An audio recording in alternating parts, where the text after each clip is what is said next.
दोस्तों, आप दुनिया के 7 अजूबों के बारे में तो जानते ही होंगे, लेकिन ये अजूबे इन अजूबों के सामने कुछ भी नहीं है, क्योंकि हमारी पृथ्वी पर ऐसे अनेक प्राकृतिक अजूबे मौजूद हैं, जिनमें से कुछ बेहद ही सुंदर और अद्भुत हैं, तो कुछ बेहद ही विशालकाय और डरावने।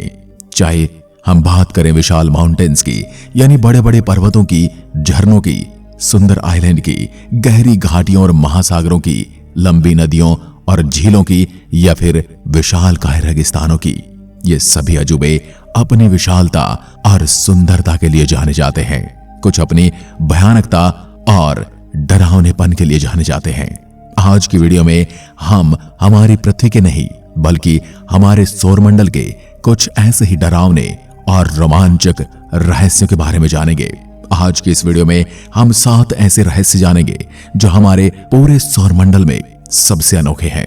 आज हम जानेंगे कौन सा ग्रह जिसके चारों ओर पत्थर और उल्कापिंड घूमते रहते हैं, तो कौन सा ग्रह जिस पर एक लाल रंग का बहुत बड़ा धब्बा है। आज हम जानेंगे कि कैसे एक उपग्रह पर बहती है नदियां और क्या है उन नदियों का रहस्य।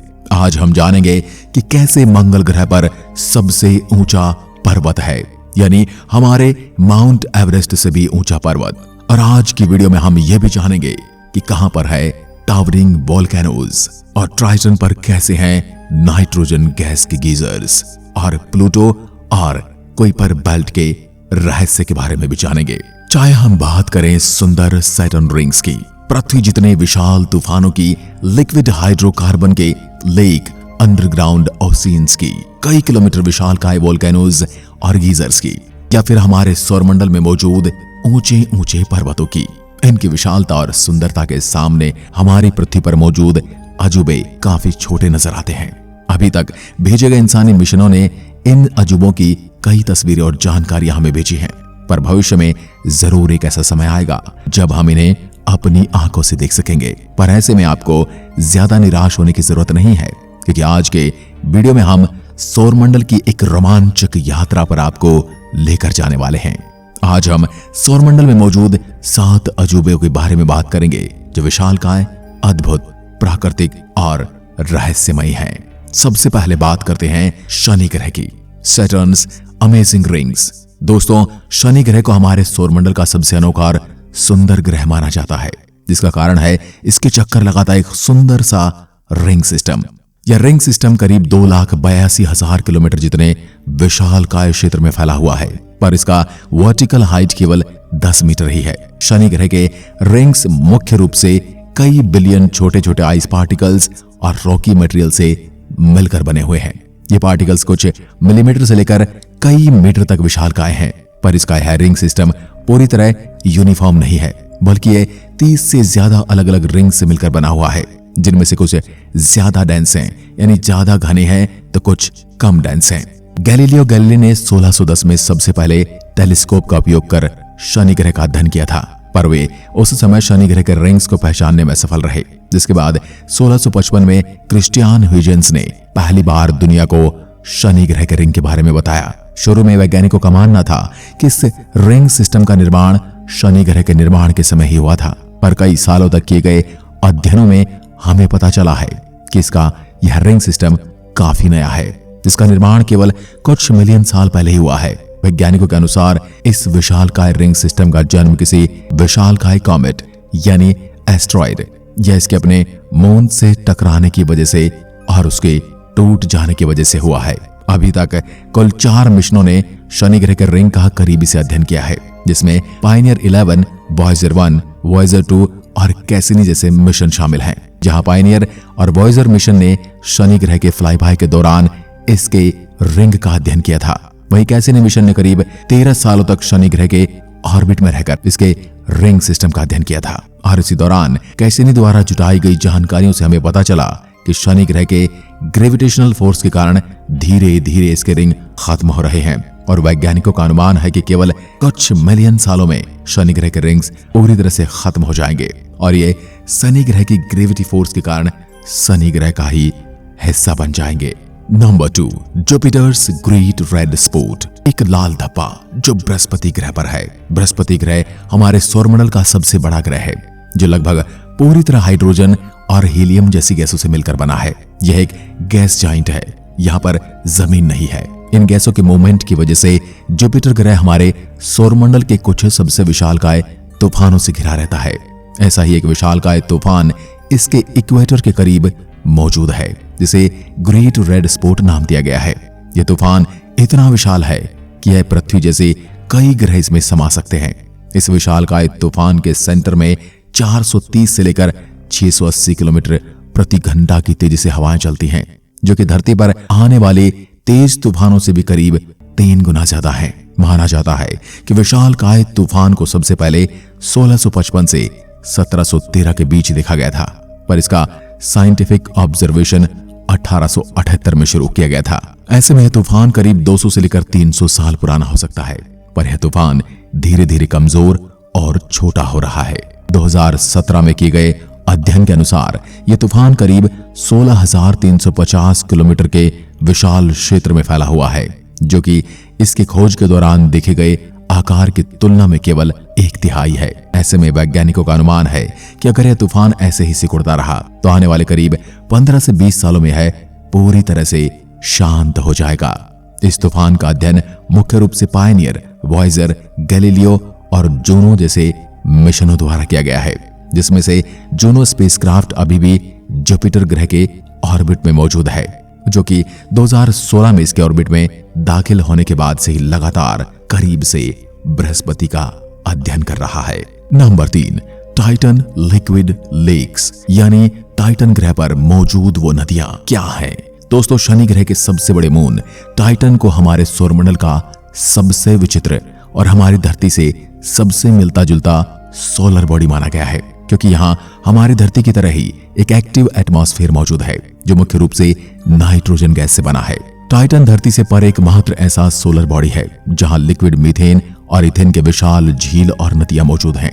साथ ही वैज्ञानिकों को यहाँ जीवन के लिए जरूरी कार्बन और हाइड्रोजन जैसे ऑर्गेनिक मॉलिक्यूल्स के भी सबूत मिले हैं। टाइटन काफी हद तक वैज्ञानिकों को धरती के शुरुआती दिनों की याद दिलाता है, जब हमारी धरती पर जीवन पनपना आरंभ हो रहा था। वॉयेजर मिशनों ने सबसे पहले 1979 में फ्लाईबाय के दौरान इस विचित्र मून का करीबी से अध्ययन किया, जिसमें हमें पहली बार यहां मौजूद एक्टिव एटमॉस्फेयर और लिक्विड हाइड्रोकार्बन के लेक्स का पता चला। यह लिक्विड हाइड्रोकार्बन इवेपोरेट होकर बादल बनते हैं, जिसकी वजह से यहाँ लिक्विड मीथेन की बारिश होती है।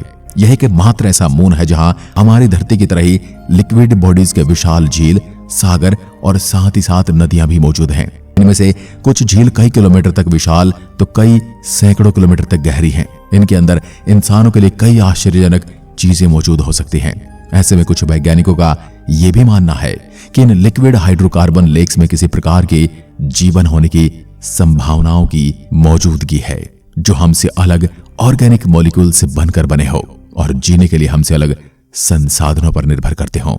इस मून का सबसे पहले अध्ययन वॉयेजर मिशन द्वारा किया गया था। इसके बाद कैसिनी मिशन के साथ भेजा गया हाइजेंस प्रोब धरती से परे किसी ग्रह के मून पर लैंड करने वाला पहला मिशन बना, यानी धरती के अलावा किसी और ग्रह के चंद्रमा पर लैंड करने वाला पहला मिशन बना। कुछ घंटों के मिशन के दौरान इसने टाइटन मून के एटमॉस्फेयर, लैंड और लेक से जुड़ी कई जानकारियां और तस्वीरें भेजी। Number 4, Mars tallest mountain and volcano, Olympus moons. दोस्तों, मार्स प्लैनेट यानी मंगल ग्रह को धरती से परे जीवन की सबसे ज्यादा संभावनाओं से भरा हुआ ग्रह माना जाता है, जहां भविष्य में मानव बस्तियां और कॉलोनीज बसाई जा सकती हैं। मंगल ग्रह पर जीवन की खोज के लिए हमने वहां कई रोवर्स और ऑर्बिटर्स भेजे हैं, जो कि कई सालों से इस ग्रह का करीबी से अध्ययन कर रहे हैं। इसी अध्ययन के दौरान हमें मंगल ग्रह पर हमारे सौरमंडल के सबसे ऊंची माउंटेन और वोल्केनो ओलंपस मून्स का पता चला। यह असल में मंगल ग्रह पर मौजूद एक एंसाइंट वोल्केनो है, जिसकी पीक हाइट करीब 24 किलोमीटर है और रेडियस करीब 624 किलोमीटर है, जो कि सारे सौरमंडल का सबसे ऊंचा माउंटेन और वोल्केनो बनाता है। यह वोल्केनिक माउंटेन हमारी धरती की सबसे ऊंची माउंटेन माउंट एवरेस्ट से भी करीब 3 गुना ज्यादा है। मंगल ग्रह पर मौजूद इस विशाल माउंटेन के पीछे सबसे बड़ी वजह इसके वीक ग्रेविटेशनल फोर्स को माना जाता है, जिसकी वजह से ये पर्वत इतने विशालकाय हो गए। वैज्ञानिकों के अनुसार यह एक शील्ड वोल्केनो है जिसका निर्माण विशालकाय वोल्केनो के लावा फ्लो की वजह से हुआ है। पर वैज्ञानिकों का यह भी मानना है कि यह अभी भी एक काफी एक्टिव वोल्केनो है जिसके कुछ हिस्से का निर्माण केवल कुछ मिलियन साल पहले हुआ है। ऐसे में काफी संभावना की है अभी भी एक एक्टिव वोल्केनो हो सकता है जिसमें भविष्य में विस्फोट हो सकता है। इसका सबसे पहले अध्ययन मंगल ग्रह पर भेजे गए नासा के मैरिनर 9 मिशन ने किया था, जिसके बाद नासा और ईएसए जैसे स्पेस एजेंसीज द्वारा भेजे गए मिशनों ने इसका करीबी से अध्ययन किया। वर्तमान समय में नासा के 3, ईएसए के 2 और इसरो का 1 ऑर्बिटर मंगल ग्रह के ऑर्बिट में मौजूद है और इसका करीब से अध्ययन कर रहे हैं। Number 5, IO moon towering volcanoes. दोस्तों, आईओ जुपिटर का एक रॉकी मून है जो हमारे पूरे सौरमंडल में सबसे ज्यादा ज्योग्राफिकली एक्टिव सोलर बॉडी है। यह हमारे सौरमंडल के कुछ सबसे विशालकाय वोल्केनोज पाए जाते हैं जो कई सैकड़ों किलोमीटर तक विशाल होते हैं। आईओ मून्स पर मौजूद इन वोल्केनोज का मुख्य कारण जुपिटर ग्रह के ग्रेविटी को माना जाता है। जुपिटर ग्रह की ग्रेविटी की वजह से आईओ मून पर विशाल टाइडल फोर्स पड़ता है, जिसकी वजह से इसके इंटीरियर में बड़ी मात्रा में हीट जनरेट होती है, जिसकी वजह से इसके कोर में मौजूद सल्फर एलिमेंट्स विशालकाय वोल्केनिक रूप में बाहर निकलते हैं। शुरू में इसे हमारे मून की तरह ही एक इनएक्टिव मून माना जाता था, पर 1979 के दौरान वॉयेजर मिशनों ने इस मून के फ्लाईबाय को अंजाम दिया। इस दौरान उन्होंने पहली बार इस मून में मौजूद विशालकाय वोल्केनोज और उसकी एक्टिव सरफेस का पता लगाया। वैज्ञानिकों को खोज के दौरान आईओ मून पर 400 से ज्यादा वोल्केनोज का पता चला, जिनमें से 150 से ज्यादा एक्टिव वोल्केनोज हैं जो आज भी एक्टिव हैं और लावा उगल रहे हैं। इनमें से कुछ वोल्केनोज बेहद ही विशाल हैं, जिनके प्लम्स इसके सरफेस से कई सैकड़ों किलोमीटर तक ऊपर जाते हैं। इन वोल्केनोज से बड़ी मात्रा में सल्फर गैस और सल्फर स्नोफ्लेक्स निकलता है, जो कि इतना ज्यादा होता है कि केवल कुछ लाख सालों के दौरान इस मून का पूरा सरफेस सैकड़ों मीटर तक डूब जाता है। नासा के वॉयेजर मिशन जुपिटर के फ्लाईबाय के दौरान इस मून का करीबी से अध्ययन करने वाले पहले मिशन बने, जिसके बाद जुपिटर ग्रह का अध्ययन करने के लिए भेजे गए गैलीलियन स्पेसक्राफ्ट ने कई सालों तक आईओ मून और उसके वोल्केनोज का अध्ययन किया। वर्तमान समय में जूनो स्पेसक्राफ्ट जुपिटर ग्रह के ऑर्बिट में मौजूद है और लगातार आईओ मून और उसके वोल्केनोज का अध्ययन कर रहा है। Number 6, Triton nitrogen geysers. Triton Neptune ग्रह का सबसे बड़ा और हमारे सौरमंडल के सबसे विचित्र चांदों में से एक है। ऐसा इसलिए क्योंकि आमतौर पर मून्स अपने प्लैनेट के रोटेशन की दिशा में उसका चक्कर लगाते हैं, पर वहीं ट्राइटन नेपच्यून ग्रह के रोटेशन के अपोजिट डायरेक्शन में यानी उल्टी दिशा में चक्कर लगाता है, जो कि काफी विचित्र है।